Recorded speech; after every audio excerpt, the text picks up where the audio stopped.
Don't go anywhere. Stay tuned for the Ubisoft Forward post-show for deeper looks at Assassin's Creed Shadows, Star Wars Outlaws, and The Division 2.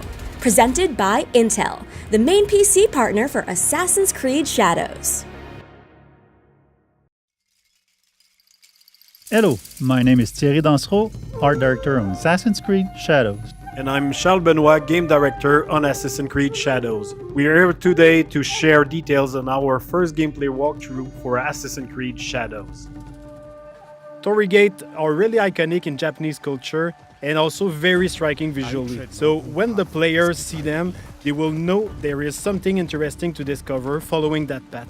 It can be secrets, it can be loot, targets, everything that fuel your progression. Fukuyama. At last. We wanted to showcase one of the many castle towns that the game will have. In Assassin's Creed Shadows, you'll be exploring a dynamic and ever-changing open world, all of which is affected by dynamic seasons and weather system. The wildlife is now more than ever part of the game ecosystem and biomes. In Assassin's Creed Shadows, a lot of the game wildlife will evolve and change colors through seasons, and the player will even see puppies, mostly in the springtime. Well, you are a friendly beast, are you not? The goal is to have a more natural behaviors and awareness systems. Psst. Samurai sir, this way, I beg you. Such beauty, shadowed by suffering. You're about to see Yasuke in action. In that sequence, Yasuke is going to find one of his targets. What is happening here? We'll have a lot of targets to hunt around Japan, and this zip cam and celebration is used to highlight those moments when you find them. I told you, keep walking. Let's see some combat now. The notion of dynamism was also applied to our props that are, for most of them, breakable. Yasuke is using a kanabo, so it's a big, massive weapon, slow but very impactful. It's the best weapon to break enemies' armor. It's also a good tactic to remove armor first because it reduces the time to deal with your opponents. You can see the yellow bar under the enemy. It represents the armor, and once it's broken, it's a lot easier to land hits and inflict damage. Attacking and defending charge up your adrenaline meter. Once it's full, you can spend all those resources to push back or knock down or inflict damages, and even put the enemy vulnerable. One of the big combat novelty is the posture system. You can hold your attack and posture at any moment inside a combo. Those attacks inflict massive damage and can also branch into execution. But of course, if you use those attacks, you expose yourself. So the key is to really master the timing and learning enemy behavior. In the end, your competency can give you an edge over your stats. Persecutor. Greed cannot rule this village. The players always have two weapons at the same time, so they can freely switch between both of them. You can see here, Yasuke has the classic katana, and he's using one of his unique moves, the sheeted attack. Now you can concentrate on the target. You can see the katana is a lot faster and versatile. Looking at the target, you see he's a lot more reactive and defensive. If you're taking the posture like right now, he's also using one of his posture against you. So it creates really this dance between the two fighters.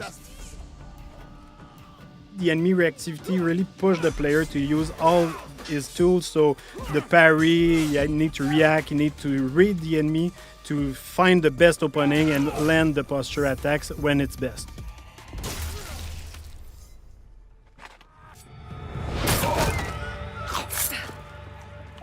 Yasuke and Aoi have their own personal story and their own life. But once they allied, they cooperate to achieve the common objective. Too slow. It means you can also switch at any moment in the open world. Of course, not during the infiltration or when you're fighting, but otherwise the players can really choose the character they want at any time and choose how they want to play them. We should go. Not before we send our allies to look for him. In this sequence, Yasuke is suggesting to use the Spy Network. It's a new system that we introduced in Assassin's Creed Shadow to support the Shinobi fantasy and help the player to find their objective. So you can send your spy to scout areas and spot your targets or the quest objective you have. Sometimes we have both characters in the cutscene where you can pick the one who answer or ask questions. At the end, you can also pick the character you want to continue with. You can choose between Naoe being more stealth-oriented or Yasuke being a bit more focused on fight. But be careful in there. Don't worry. I won't be alone. It'll be me and the shadows. From this point, we are with Naoe inside the Fukujiyama Castle. Feudal Japanese castles are amazing playgrounds as they offer a lot of opportunity to play in them in a stealth way or rather in a fight-oriented. In the following sequence, you can see what's new in terms of parkour and stealth. First, our grappling hook. It's fully physics-based, so your speed and direction can affect where you go. You can also assassinate from the grappling hook, as you can see now. We brought back the cover system to sneak and peek, so you can use your tool from there. You can also observe your surrounding. You can now use prone and crawl in tall grass, so you can hide, you can go under small openings, so it's really useful to sneak around. You're mine now, Snake. But one of the big novelties is the dynamic perception of the enemies. They are affected by light and shadow. So here you can see Naoe can break the light and able to vanish and reduce the detection time, so it's a lot easier to quickly move undetected. The weapons of Naoe are great for combat but also for stealth.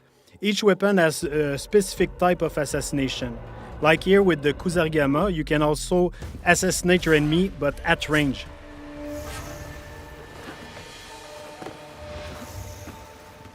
With Naoe, you'll feel like a shinobi with all the new animation we added to make her a lot more agile and faster when doing parkour and everything she does basically. Naoe is an agile, self-focused shinobi who will use noise, light and shadows to evade detection as enemies respond to their changing surroundings. Naoe is currently making her way to reach her target. She's going through some elite samurai houses, and as she progresses, the player will see and discover other iconic areas of the castle, such as the daimyo quarter. The grappling hook can be also used to grab enemy, which is very useful to move them quickly and dispose of them in the better spot. It's much more efficient than just carrying dead body, for example. It's giving the player the option to decide if they want to kill or not. We have a couple of abilities, we have gear, we have weapons that can bring down enemies until they are wake up by other people. Like you saw with the Kusarigama, the katana also have special assassination.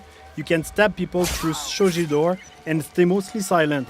So depending on the weapon you have equipped, you have a different assassination opportunity.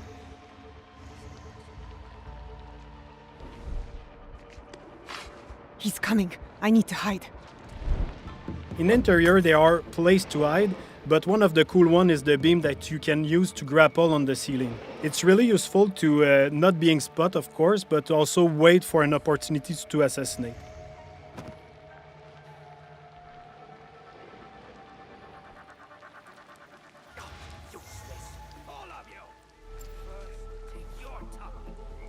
Here we saw a sudden weather state change that triggered a thunderstorm. The noise and the rain and the wind cover your footstep and also your action.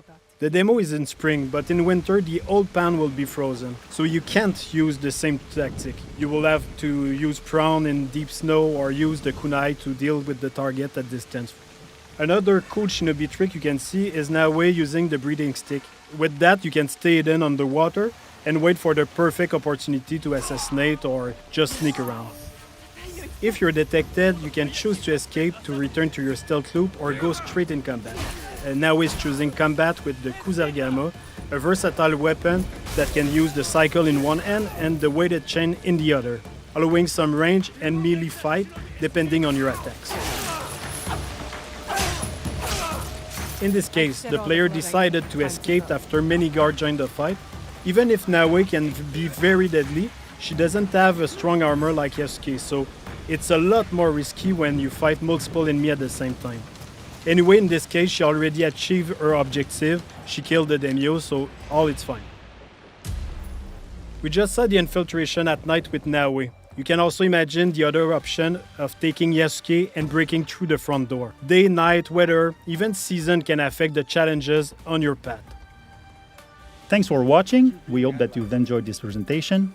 Assassin's Creed Shadows will be launching on November 15. We can't wait for you to play it.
Hello everyone, I am John Björling, Associate Narrative Director on Star Wars Outlaws, and I'm here to break down the lore, references, and any other Star Wars details you may have missed in our latest gameplay walkthrough.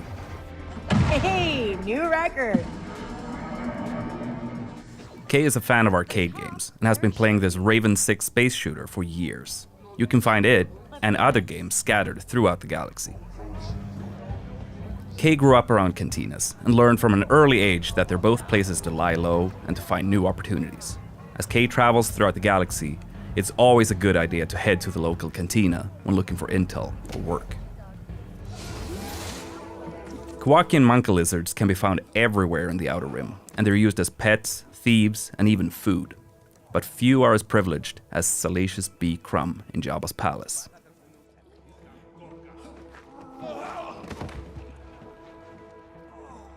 Many merchants will use protocol droids to handle customers from every corner of the galaxy who don't speak Basic or Huttese. Kay can bypass the droids since she's fluent in Huttese, and she can use this to talk her way out of, or directly into, some tense situations. The Trailblazer is an EML 850 light freighter from the Clone Wars. Its reinforced hull was built to ensure safe transport into any kind of environment. But the high material costs ruined its chances for mass production. The ship is a rare prototype from a bygone era that had a life of its own before ending up in Kay's hands. Hey, Andy. Hi, Kay.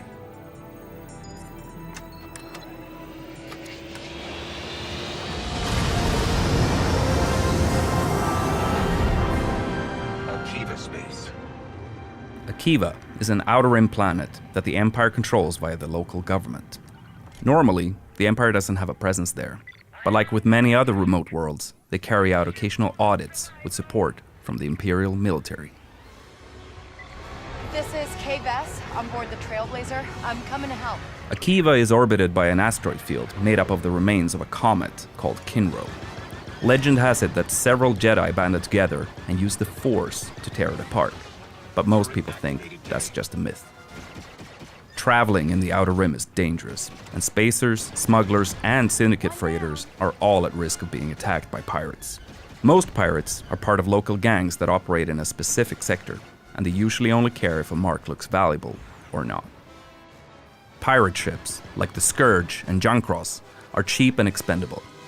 Pirates typically steal whatever they can get their hands on, and they often rely on scare tactics and aggression to get their score. The Pike Syndicate has shipping lanes across the Outer Rim, making their freighters hot targets for pirates and rival syndicates. Due to Kay helping defend this ship, she has improved her reputation with the Pikes and their underboss, Gorak. Spooling up the hyperdrive. Growing up in the workers' district of Cantabite, Kay always dreamed of being able to get off-world and travel the galaxy. After taking the Trailblazer and honing her piloting skills, she's finally able to jump across the galaxy in search of the freedom she's always wanted for her and Nyx. Kay is entering the legendary Mos Eisley on Tatooine.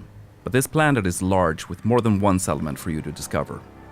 It's been a privilege to recreate iconic locations such as Chalman's Cantina, while also expanding on the world with locations that are completely new.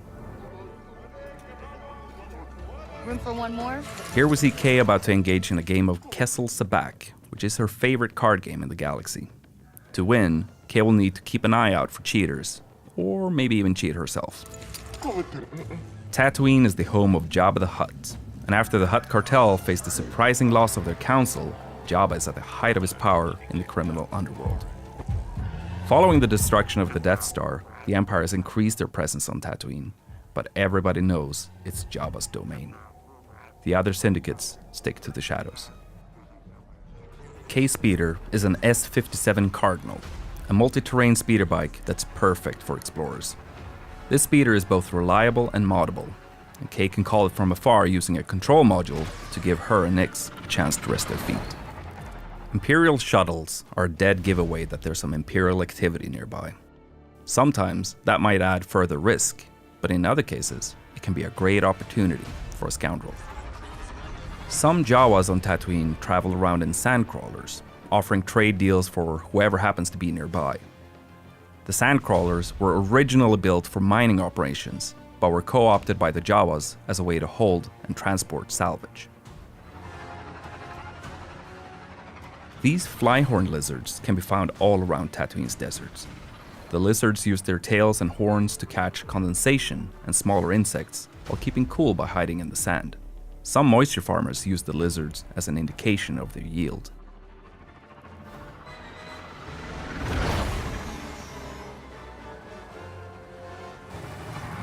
The Hutts are present outside the main cities too, and have established compounds all over Tatooine. Depending on your reputation level, you can walk right in or be turned away from Syndicate territory. So your interactions with these locations and the syndicates within will change throughout the game. Busy place. Kay and Nix have been thieving together for years, and their incredibly close bond means that they are able to support each other in any situation. Nix, attack.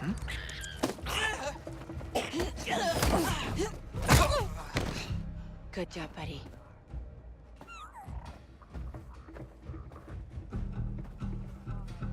Nix, do you sense anyone close?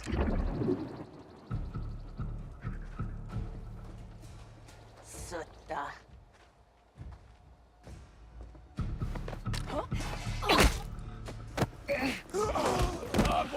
Kay is using a well-worn VM-19 heavy blaster with a unique ability to switch modules.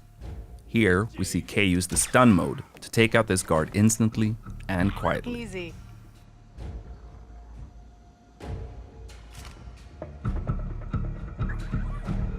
Alright, let's see what we have here. This is Kay's data spike, which she can use for picking locks. When not in use, she conceals it by wearing it as a hairpin. Wait, Quint? That sheriff from Wayfar used to work for the Hutts? I should talk to her. Oh, come on!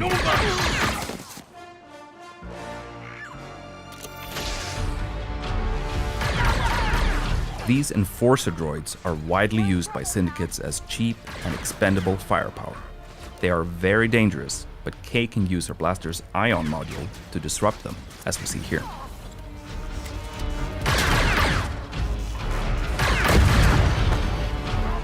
You may recognize these as massives, a native Tatooine predator with thick armored hides, sharp spines, and a dangerous bite. They were first domesticated by the Tusken, but even the Hutt cartel beastmasters used them to guard their territory. We need a quick exit! And here we see the iconic Gamorreans that were hired by Jabba himself as his most reliable guards. They are incredibly powerful and dangerous, particularly at close range. Here we see Kay switching to her power module to try and take them out before fleeing.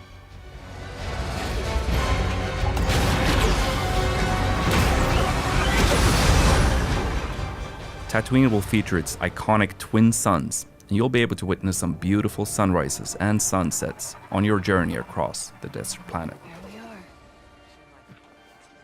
Next to the sheriff's office, we see some banthas, which are typically domesticated herd animals used for their milk, meat, leather, and transport. Banthas are omnivores and can sustain energy without food or water for long stretches of time.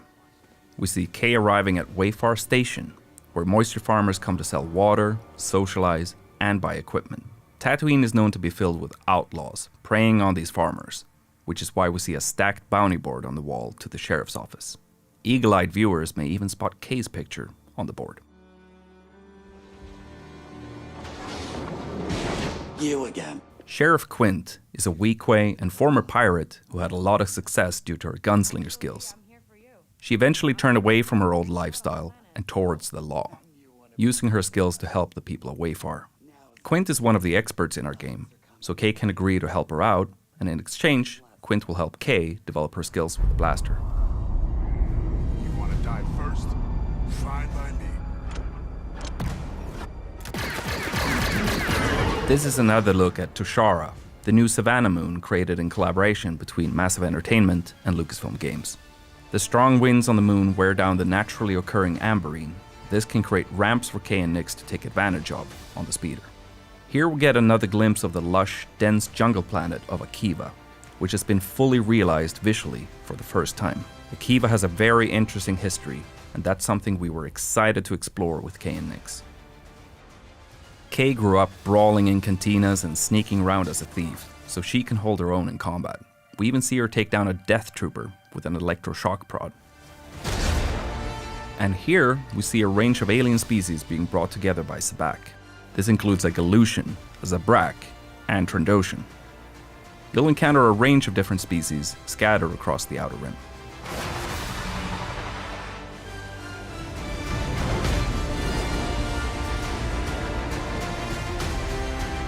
Kay and Nyx are betting on a Fathier race, being broadcast live from her hometown of Cantobite. Nyx loves following the race on the holoprojector. These are Aglis flyers, native to Tushara. They have a habit of stealing anything they can get their hands on, hoarding the items in remote nests. The Tusharans use wind fishing nets to capture them for their meat. In addition to Kay's blaster, she'll learn to use some other weapons when she needs some additional firepower, such as this Imperial Z6 rotary blaster cannon. And finally, here we see a Rancor, a reptilian species that originally hailed from the planet Dathomir. As fans will know, Rancors are extremely dangerous, so they present quite a threat to someone like Kay. And that's some of the things that you may have missed in our latest gameplay walkthrough. The team is hard at work crafting this galactic scoundrel adventure, and we're excited for players to experience the Outer Rim as Kay and her companion Nyx on August 30th. If you're willing to take the risk, the galaxy is full of opportunity.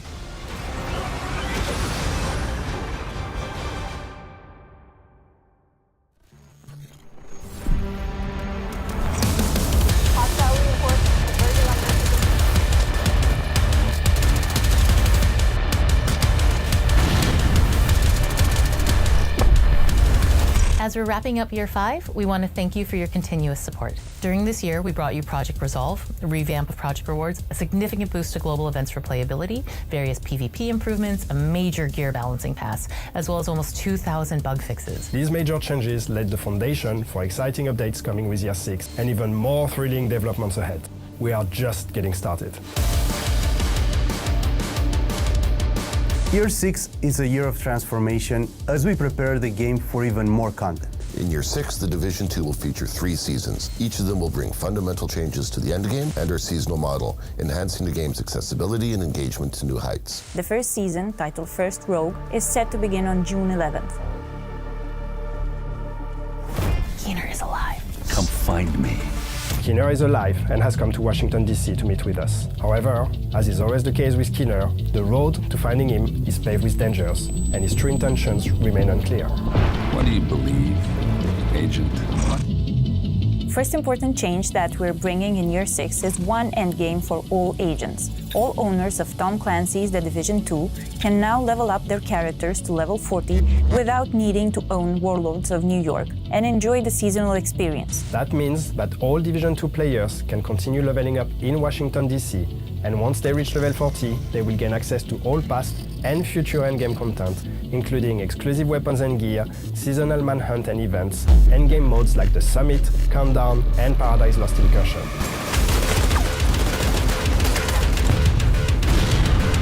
We need the division.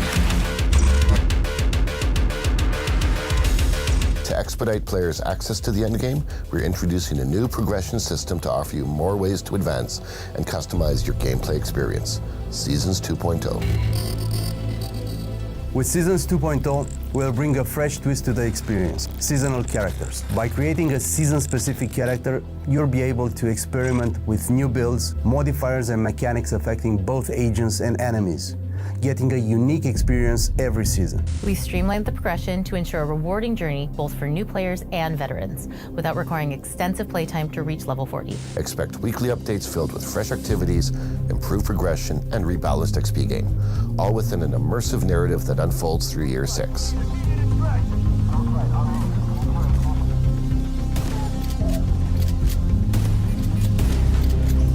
At the end of each season, all your hard-earned XP and rewards will merge with your main characters, and your seasonal characters will be added to your existing roster, expanding your options and strategies. Year 6 also transforms the manhunts as we know them, bringing a new gameplay experience. Say goodbye to targets and lieutenants as we introduce weekly scouts, allowing for a better paced story progression. Each scout will be a project consisting of a few engagement activities for you to complete. Scouts will be available to seasonal characters only and built to complement your overall progression in the season. That's not all. Prepare for a new difficulty level available for climax missions only.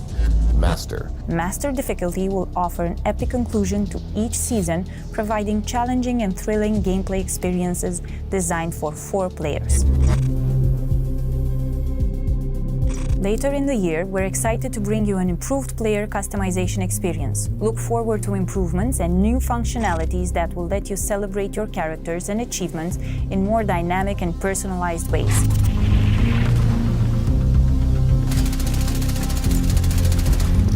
Year 6 will culminate in the new story DLC, which will return players to the place where it all began, Brooklyn, New York. Join the Division in the upcoming season and watch the story unfold. We can't wait for you to see what's next.